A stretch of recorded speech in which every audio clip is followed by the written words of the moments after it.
Be able to sort of give us some interesting insights into what's going on in Washington and also around the country around healthcare. Cecile Richards from Planned Parenthood.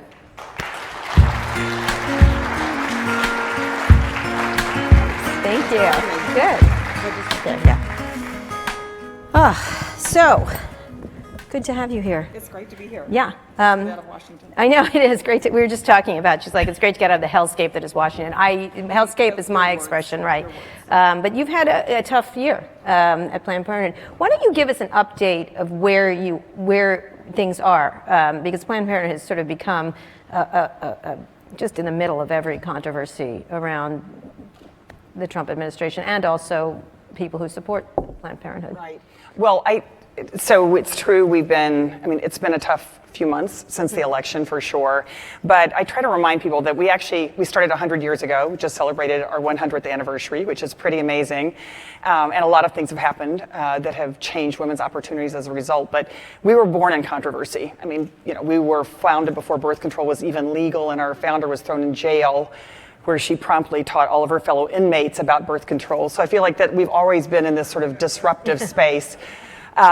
But yes, it's been a very tough time since the election. Certainly the first 4+ months of this administration, not just to sort of put both barrels at Planned Parenthood, but I think all of women's health care and rights, and certainly the bill that's before, the bill that passed the House of Representatives, and now as a group of men are now trying to plot our future in the United States Senate as well. It is a very scary time, particularly for the millions of folks who come to us every year for healthcare services. Right. So where are we just at play right like, now? Where's that? I know, it's impossible to like... the defunding of, and I want you to explain, because it's not quite defunding. It's not quite defunding, okay, yes. So explain that part, and then where, because it's been on the table for years. This has been one of the things. One of the things we just have to recognize is that the architect of trying to defund Planned Parenthood is then Congressman Mike Pence, now Vice President Mike Pence. So, this has been his focus. So we're not in the federal budget. So just to dispel any idea that there's a Publishers Clearinghouse check that we get every year to provide healthcare, we actually work just like every other healthcare provider in the public healthcare space. We get reimbursed for services. And so about 1.6 million patients come to us who are on Medicaid and depend on us for preventive healthcare.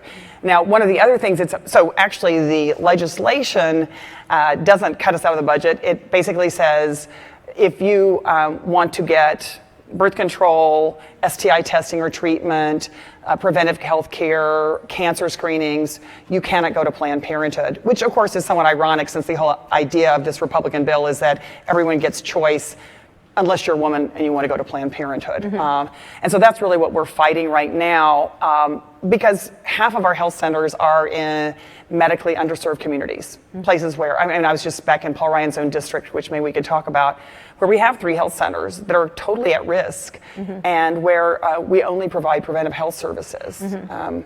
And one other thing, Kara, I should just get out in case, because I think there is a lot of confusion, even though we try to talk about it all the time, is abortion services, which are about 3% of our services, are not paid for by federal funds. There are no federal funds that go to provide abortion services. So actually, what Congress and what the White House is trying to block women to coming to us for are the things that actually help prevent both unintended pregnancy and disease. And so that's one of the great ironies, I think, of this. So 97% of your budget, you get reimbursed. It's not defunding, it's... Right, it's reimbursed. You will not be able to be reimbursed for the services you provide. Correct. And we've seen what happens we just actually saw, we had to close 4 health centers in Iowa. And this is like small town Iowa, where women don't have other options. And that's the real danger.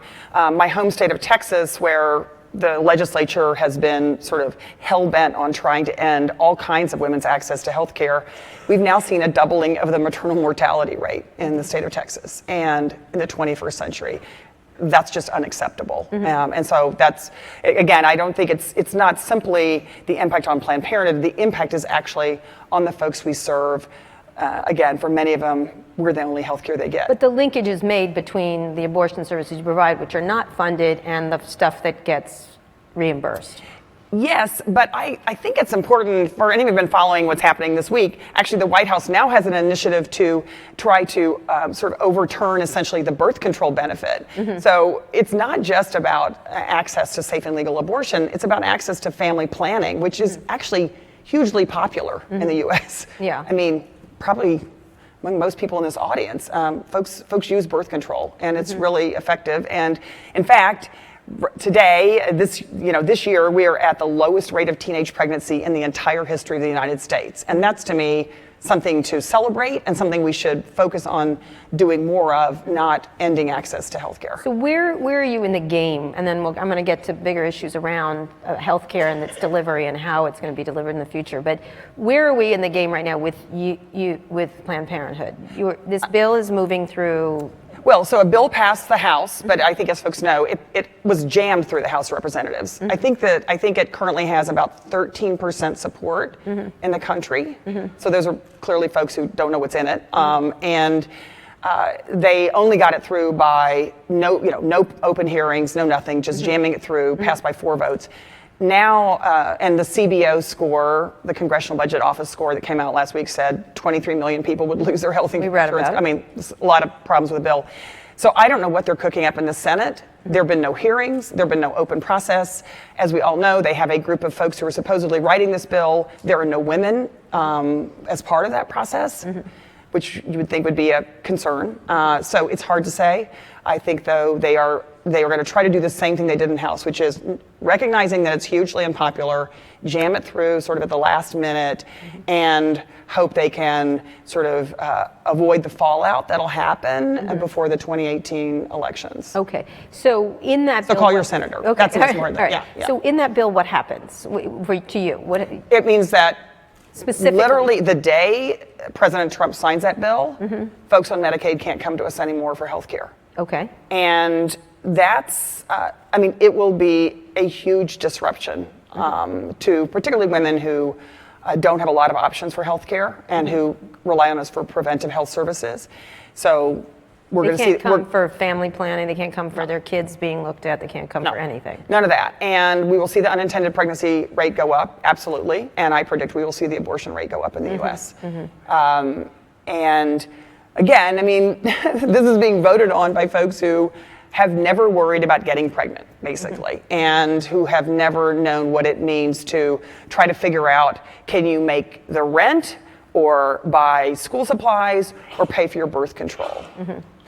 And that's one of the things that's just completely crazy making. So the first year this birth control benefit that the White House is now trying to undermine went into effect, women saved $1.4 billion on birth control pills. And that you were providing. Well, that wherever they went. Yeah. This wasn't just a Planned Parenthood thing. I mean, it's something we really fought for. It's just been hugely successful. And the truth is, for women, this is a real economic issue. And that's what when I go around now to Ohio and Michigan and Wisconsin and these states where folks are going to lose care, women are panicked. I mean, the week after the election, we had a 900% increase in women trying to get into Planned Parenthood to get an IUD. Immediately, so just in case it was taken away. Yeah, and to last the entirety of the Trump administration, basically. Right. Yeah. So, I mean, so just to put it for those of you who who have never had to explore various birth control methods. I mean, an IUD can cost, I don't know, $2,000. Depends on where you go, but it lasts for many years. So it's a very effective. It's much better than having to get up every morning and remember to take a pill. But it would now become absolutely out of reach for millions of women. Absolutely. So what happens that day? What do you do? What are you preparing for? Because are you assuming that's exactly what's going to happen, that you will be, and I'm not going to use defunded because it really is inaccurate. That's right, it's not. Yeah, I mean, where they block folks from coming to us for care. I mean, or you can't give them care. Right. You can't pay for it. That's right. That's right. So and already, again, I mean, I think folks know who work in the healthcare field that if you're on Medicaid, it's not like you have a lot of options for where you're going to go to for care. And one of the things that is just incredibly distressing is, there are women, and many of them who are now telling their stories at town hall meetings and writing to Congress and calling their senators. If you find a lump in your breast and you need to go in to get an exam, and for a lot of folks on Medicaid, that can mean waiting. They can say, well, we can take you, but it won't be for a month. I'm sorry. If you have a lump in your breast, you need to go and see somebody immediately. And that's what we're able to do at Planned Parenthood. And there are scores of women across the country who will say they're alive today because Planned Parenthood was there for them immediately. And that is, that's what I think the real heartless thing about this bill. So clearly we will do whatever we can to prevent it, and we're doing that every single day. And actually the most recent, I think, numbers from one of the most popular apps to call Congress is that 86% of the calls that are going into Congress about this bill are coming from women. So menfolk, we could use your help on this here in the next. I like that you use the term menfolk. Yeah, I love menfolk. I just think they're great. They're our patients, and that's right. You do serve men and children and others. We do serve men, and we actually it's the fastest growing population. So a lot of young men come to us for STI testing and treatment, because I think if you need a place to go where you're not going to be judged and you're not going to have a lot of questions and you can actually get honest information, Planned Parenthood is it. We also do, I was actually in San Diego the other day at our health center, and I was in the waiting room, and it's full of men, and the TV, which is usually on the soaps or Wendy Williams or something, actually was tuned to ESPN. I was like, what's going on? Well, it was vasectomy day in San Diego. Okay. And but I learned something funny last night. That's a fun day. It's a big day. Yeah. And there's a lot of camaraderie, a lot of like, you could do, it's, we can do this. Right. Although if anyone here is thinking about this, I was with a friend in San Francisco a couple of nights ago, and he said, I was scheduling my appointment for his vasectomy at Planned Parenthood, and they said, well, we can see you in February or we can see you in April, but we can't see you in March. He said, well, why can't you see me in March? He said, well, that's March Madness, and we're full up because everyone is getting their vasectomy in March so they can go sit home and watch the games on TV. So don't go in March. Okay. Yeah. Anyway. Thank you for that important information. It was news to me. I thought it was. It's the same reason that like the day after Valentine's we have a huge rush for emergency contraception and other things. So we try to follow the market. Good to know. There should be a whole website of fun Planned Parenthood. Just be more fun and maybe believe me. No, we are. I mean, and look, one thing is like we talk about sex and people are interested in that. Yeah. And so we have we don't have to develop a market. Right. Yeah. For people interested in your sex. Yeah. So we're going to get into actually technology. So that's okay. I love all your sex. I love great. so many sex jokes. You can tell them the entire rest of the interview. Okay. But so you will be defunded. What do you do? What do you need then? You have to then. Why not just not deal with it at all and just raise the money and just provide the services and be done with it? Because you will be in a constant struggle the same way, say NPR or public broadcasting or anything like that. Well, I mean, we'll continue to exist because a lot of our patients, they may not be insured. And frankly, if the president's budget and this new bill goes through, there's going to be millions of people who aren't insured who will come to Planned Parenthood. But we'll definitely continue to fight for this to be a public benefit. Because I think that, and actually it's something that Lorene said last night, I think is really important, is that we have a lot of generous donors. We have tons of young people that have joined Planned Parenthood. I think we now have 5 times the number of monthly donors who are sending their $25 a month or whatever, which is really exciting. They can't replace a whole public healthcare system that now serves 2.5 million people. And so even as we work to scale our services, and we are already doing this, thinking strategically about how we would provide care to folks who need it, we will continue to fight to make sure that this is a benefit that people have. Public benefit. A public benefit, because, and I was trying to think about like this audience, obviously I know an outlier here in the sense of, I work on public health issues, but, and I know that Silicon Valley and the tech industry has been working really hard to find how do women participate in every level. And the single biggest reason women can now participate in our economy is because they can plan their families. And so this is, again, I would just invite folks that are here. We've had such extraordinary support. There's a big David Karp with Tech Stands with Planned Parenthood. We can talk about that. And Sheryl Sandberg, who's been such a great advocate. But these are your employees. These are your future executives. And look at what happened back in the olden days before birth control was actually available for women. We've now tripled the number of women in the workforce. We're more than half, the workforce. We are 10 times the number of attorneys. Every single advance that women have made in being able to participate in our economy has happened since they had the ability to plan their families. Yeah, so it's a good thing. Let's talk about the tech implications of it. Just so you know, how much of your budget is public? Just so people are aware of what. So for our centers, about half their budget, so it's about $500 million is reimbursed for millions of healthcare services. Okay, so it's a lot. $500 million, you have to make up the difference.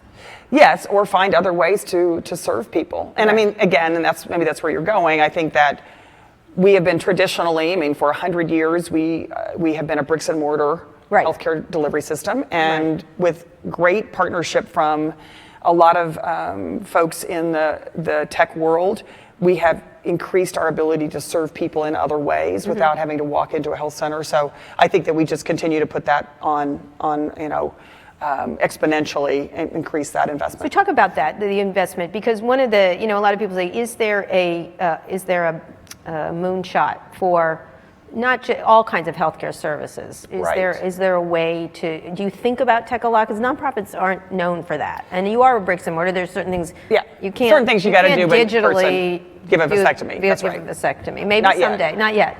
That would be a moonshot. Okay, all right. So what do you think about when you think about technology? Because on one side, social media amplifies your message. Yes. On the other hand, it amplifies the messages of your opponents. Yes. Yeah. So there's that element of it, because Planned Parenthood, like a lot of things, becomes a cartoon, or what I mean, like villain or hero. Fake news. I think we were one of the original fake news targets. Well, so 10 years ago when I came to Planned Parenthood, that was when a lot of stuff was popping, and it just was. I believe that sort of the mission of Planned Parenthood to be this disruptive force that takes away barriers to information and care and the interwebs was just like a perfect marriage. And of course now, even though we see 2.5 million patients in our health centers, we see millions more online. And so we're always looking for ways to, again, sort of like close that gap. And of course, since most of our patients are young people, and they now, of course, they're digitally native, they are thinking, everything has changed. It's been exciting to look at not only how do we do things like something we did the other day, one of our first online birth control patients lived on a glacier in the Arctic Circle, and so we were able to do a video conference with a clinician in Seattle, and then a float plane dropped her birth control 5 days later. You just got to work with Amazon Prime. I'm telling you, no, believe me, drones dropping birth control. I think there's a lot of opportunities here. And drones dropping birth control. Condoms. Okay, I like it. Not just condoms. But I mean, other methods. Yeah. No, I know. They're better methods than condoms. All right. But everyone should use condoms. That's important. No, and I think then. I'm sorry, I'm not good on birth control. I don't need to be. But go ahead, move along. We'll have a little. It's okay. I'm way past that. Okay. But someone in your world will be. Yes, very soon. Exactly. Yeah. I can talk about that too. Yeah. No, I think that the. Poor Louie. He's going to get a lecture, but go ahead. Hey, I talked about my son Daniel. We'll get it all. We'll have it even. But I think the other exciting thing is, so I don't know, for those of you who are not thinking every day about whether you could get pregnant or whether you just did something that might have been a mistake, you can put yourself back there, and it's not that different for young people today. We now text and chat with thousands of young people every month, and the questions are exactly like the questions were when I was in high school, which is, oh my God, I think I might be pregnant, or if I did this, could I be pregnant? The answer, of course, is usually yes. And even now, it's really interesting with the growth of the text conversations we have. It's sort of like, do you think I'm normal? And then sometimes attaching a photograph that, variety of types. And so I think that, this is an area to me that we can completely radically change things. So for example, a young woman texted the other night. She said, she was a young teenager. So she said, I'm a teenager, I'm scared, I can't talk to my parents. And we texted back and forth, and basically the first thing you have to do with a teenager is say, like, we're so glad you reached out, we can help you. And we went back and forth, and the truth is she was in a very tough situation, but we were able to make her an appointment with a doctor, again, all through text, so that she didn't ever have to pick up the phone. And we made the appointment for the next day, and then we texted, as we do at the end of any interaction, say, are you okay? You've got what you need. And she texted back just like a young teenager would do, you have been a lifesaver, with a little smiley face. And I think I've got everything I need. But then she texted back, about a minute later and said, but will you still be there later tonight if I need you? I see. Interesting. So you were able to be in constant contact. Yes. So using and that's so there's text like is that one all way over. you do it. Drones, dropping drones. Yeah, dropping the birth control. What else? What else from a in changing healthcare? Because one of the things that Mark Andreessen was talking about is healthcare is a slow-moving change. It is agent. a very slow-moving change agent. Yeah. And look, I think, and tech hasn't impacted healthcare the way it does. Although, I mean, it's interesting, as I know, there's so many efforts to the complexity of the reasons that folks have healthcare issues are not just, there isn't just a tech fix, right? Mm-hmm. It is an accessibility, it's an information fix. So I think that as we think about, for example, reducing teen pregnancy, I think we could make teen pregnancy almost an issue of the past. But when you look at the young women who are still struggling to avoid getting pregnant when they're a teenager and don't want to be pregnant, it's geography, it's race, it's income, it's a whole lot of factors. Mm-hmm. It's access, and so I think where we can use technology, we also have to address the many, many factors that prevent folks from getting equal access to health care. So and you're using text, do you use social media, a lot. Everything? Yes, all we the do. Things to try to reach people. What would be the perfect thing you would need, as you're moving forward, besides apps and informational stuff? Yeah. And well, I mean, apps are good, and actually we just launched this period tracker, which has really been fantastic for young women, to be able to track their period and also then use it as a way of introducing to how birth control works and what they might want to do. So I don't want to discount that. I think that's really important, and also making sure that we're reaching the audience that most needs that access. Younger people, yeah, right. Via mobile, and younger people who have the least access to care. So I think that's a really important thing. I think that one of the things that I think has probably been a theme of this conference is how do you get actually good information to people? So the problem with non-factual information or misinformation, it isn't just about the things that happen that I think create fake news about Planned Parenthood. Mm-hmm. It's like fake news about all of these issues. Mm-hmm. There's a lot of bad information out there. And so I'm really interested in what the tech community is, how we're thinking about at least being more directional about sources of information that are actually good. The stories that are accurate. Yeah. The stories that are accurate. Exactly. What's the fakest information about Planned Parenthood out there? Give me an example. I can't even, where do I start? I mean, I think one is just, actually, I'm going to say a really positive one. This is one of the things that it's interesting, and usually this happens at conferences like this, is oh my God, it must be so bad. And the truth is, 80% of the American people support federal funding for the services we provide. Mm-hmm. That's the most misinformation, is that somehow, we're on the ropes, people... when 1 in 5 women in the country have been to you for health care, and now a lot of men coming to us for vasectomies and other things, we're actually, for most people in this country, we are an affordable, accessible place to get high quality care. The noise of social media. Completely. And it's really fascinating. And in fact, we did some focus groups with Trump voters who are Planned Parenthood patients. Mm-hmm. And they're like, how could he possibly get rid of our access to, our annual exam that we do at Planned Parenthood, our family planning? And so I just think that, again, this is a problem with Washington. I think they are completely, the vast majority of people in this country support Planned Parenthood, support what we do, believe in women having access to reproductive health care. Unfortunately, the small minority that doesn't are disproportionately represented in Congress right now. Mm-hmm. And also online. And online. It's ugly. I see so much ugly stuff. It's ugly. Amazing. It is ugly. How do you deal with that? I mean, I know, I don't read the comment her mother is Ann Richards, who is governor of Texas. Your Yeah. daughter works for Kamala Harris. I'm assuming you know how to deal with tough. Yeah. But how do you do that? You get an onslaught. I don't read the comment sections, and I like to follow those videos of goats in sweaters and then dancing around. And I try to do other things online besides read the nasty comments. All right. And goats doing yoga now on people's backs. I do not, Cecile, but thank you so much. I'm going to send you some, there's just some therapy that you could All right, so vasectomy day and goats and sweaters. Fantastic. I'm telling you. All right, questions from the audience, please. Yeah. This is my niece. Hi. Oh, really? Yeah, she is. She needs some Planned Parenthood advice, but go ahead. We don't have to do it right on stage. It's okay. Yeah. So I'm a college student, and I'm involved with the Planned Parenthood Club in my school. And within that club, there's only one male participant, and I'm pretty sure he's only there because his girlfriend's one of the leaders of the club. Hey, that works. So in any case, the men I know, and especially young men, seem very intimidated and shy about educating themselves and becoming involved and advocates for women's reproductive rights. And I'm wondering if you think this is a problem, and if it is, how it should be addressed. Yeah, that's an excellent question. What's your name? I'm Kate. Kate. Yeah, Kate Good to Swisher. see you. All she wants to do is work for you. Great. Okay, I'll see you later. That's fantastic. Well, it's great that you've got a guy in your club there. It kind of reminds me of my son Daniel, which I just have to always embarrass him when I'm on something where we're live streamed, because when he went to college, he was the chair of his fraternity, social chair of the fraternity, and the vice president of the reproductive rights group on campus. So he kind of covered all the bases, and definitely knew every woman in Allegheny College. But I do think it's important that men are part of this, and I actually feel like generationally it is changing.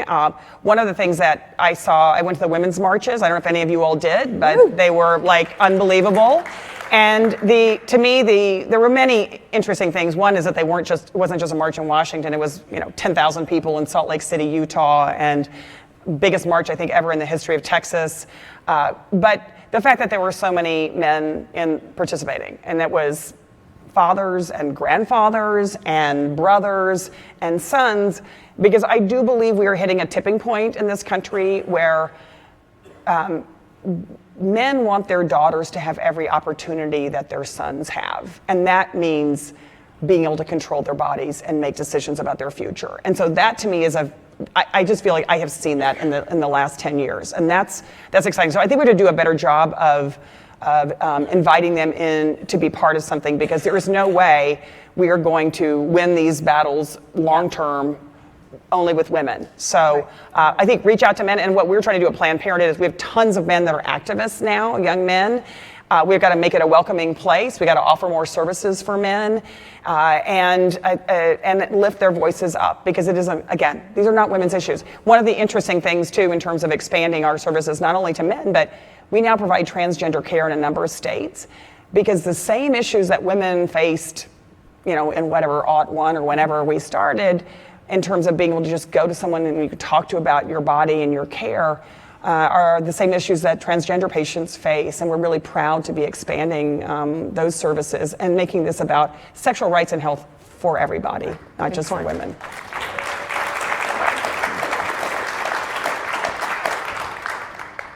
Hi, I met your mom a few times, and she's a national treasure. So Thank I'm so you. Sorry. Thank you very much.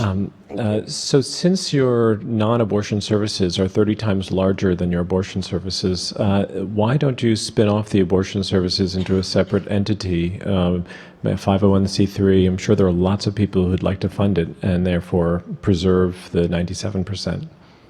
So it's an interesting question. And first, there are some states where we've had to really separate out, and it hasn't changed the political attack, so I don't think it would make a difference in that way, just practically speaking.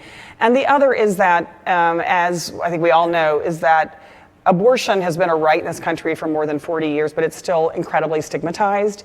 And we are committed at Planned Parenthood to make sure that women, no matter their geography, their income, their whatever background, can get access to their full range of reproductive health care without being shamed. And that means providing safe and legal abortion everywhere. So I think, and I'm encouraged, because I feel like we are now seeing more women being public about the fact that that was a decision they made, and if they feel like they can say that, because we are not going to change the politics, I believe, in this country until we change the culture around women's reproductive rights. Okay, very quick. Hi, Megan Smith, former Quick, U.S. CTO. One of the things that's interesting to me as a technical person, and you and I have talked about this, is the lack of focus on this issue from a technical perspective. And a really striking example is when Apple, who I love, I worked for them, one of my first jobs, when they shipped HealthKit, it didn't have women's reproductivity in the entire product. And the irony that none of the people making it would have been born had there not been women's reproductivity is amazing, right? And so I think there's such a wonderful opportunity in my interview. You guys have talked some about tech, and we've been in touch with the X Prize Foundation. Is there a moonshot here, like the cancer moonshot, that might be a dual moonshot? That's really, how do we take abortion off the table in some ways, not only make it available as it should be, but also make it less prevalent because we've invented our way out of needing it, as well as the second part of that, which is really advance the distribution of what already works, and really drive for that at the level we are driving self-driving cars, at that elite tech level, and pay attention at that level. No, absolutely. I think we could do so much more, even though we've now are at a 30-year low for unintended pregnancy in the U.S. I mean, we got a long way to go, and I think there's all kinds of cool stuff that's happening. We just actually did the clinical trials for a self-injectable contraceptive that lasts 3 months. So can you imagine, as whether you're in sub-Saharan Africa or you're in Kentucky, being able to get a year's supply of birth control that you can use at home, and then making it available for everybody everywhere immediately. These are the kind of things that, if we could get politics out of the way, there's all kinds of things we could do. I think we could actually basically end cervical cancer in this country if we could just focus on getting people healthy and getting them the health care that we need. So it is enormously frustrating, and now I'll sort of do my Kamala Harris. I mean, it is unbelievably frustrating that things we know we could solve that would make people's lives better, not just women's lives better, family lives better, the economy better. We are spending less of our time on that because we're having to fight ridiculous battles in Congress. So. Anyway. Super great. Last question, and really quick because we have to go. Hi, Cecile. The Buffett Foundation funded that amazing program in Colorado, giving away free long-term birth control and drastically lowering teen abortion rates, teen unintended pregnancy rates. Yep. Are there other programs like that where folks are doing that? Yeah, I love that, and I will. I know where to tell you. We'll make it. No, this is an incredible thing. So it was happened in. There was a project in Missouri. There was a project in Colorado. Basically, the bottom line on this is, if women have access to no-cost birth control, they don't get pregnant when they don't want to be. Shocking. And that is essentially what we replicated in the Affordable Care Act. So right now, 55 million women in this country, under their insurance plans, can get no-cost birth control, and we're seeing it immediately having an effect. So in a way, what the foundation did and those early trials led to, and it was a pitch battle to get that passed, but it did. That is why it's so stunning to me, and why I hope all of you will make noise, that this administration would think about going back and undoing what is a win for everybody. I mean, and look, this is not a Republican issue, a Democratic issue, it's a nonpartisan issue. And I haven't met a parent yet that doesn't want to help their young person stay healthy and safe, not get an STI, and not get pregnant before they're ready to have a family. So this is something that I think we can all, across every line, get behind. All right. You see why I wanted to have Cecile there. Cecile. Thank you. Hey, thanks for having me. Thank you. Cecile Richards.